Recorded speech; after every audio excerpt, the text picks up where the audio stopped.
نمایندگی منطقوی آژانسی نظارت دولتی مالیوی و مبارزه با کروپسی تاجیکستان در یک اظهارات رسمی گفت دادرس اکبر خالقزاده روز 21 اکتبر سال گذشته هنگام گرفتن $2,500 پاره برای قطع کردن یک پرونده جنایتی بازداشت شد، ولی به شرط ترک نکردن محل زیست آزاد گشت.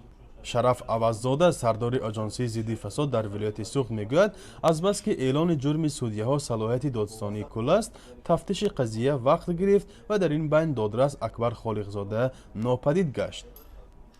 ماهای معلوم نیست که بیرون از حدود جمهوری تاجیکستان باشد یا در داخل ممکن جمهوری باشد، این را هیچ کس بیان کردگی نیست. باید در پاسپورت دارد، در پاسپورت قرار دارد.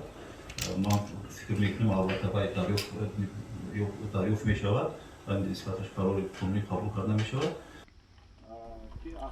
بختیار عاقلزاده رئیس دادگاه ولایت سوخت در صحبت با روزنامه‌نگاران گفت این پرونده در بررسی دادگاه عالی است و او آن را شرح دادن نمیتواند.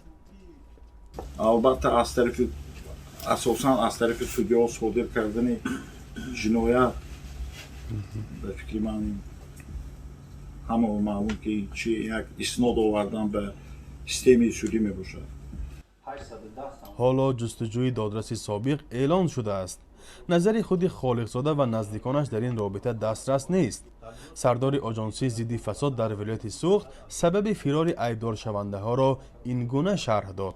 تو نسبت وای ما پرونده جنایتی آغاز کردگی نیستیم. وای ما البته چورای پیشگیری در نبود زبان‌ها نسبت وای میگیریم جواب میدیم. وقتی تفتیشات مواد را میسپاریم برای قبول کردن قرار قانونی بسیار حالت‌ها در همین حالت‌ها وای فرار میکنند.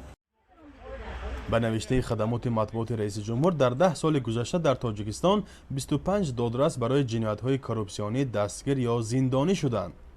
در سال 2020 2 دادرس دادگاه‌های ولایت سوخت با عین چنین عیب از سمتشان برکنار شدند.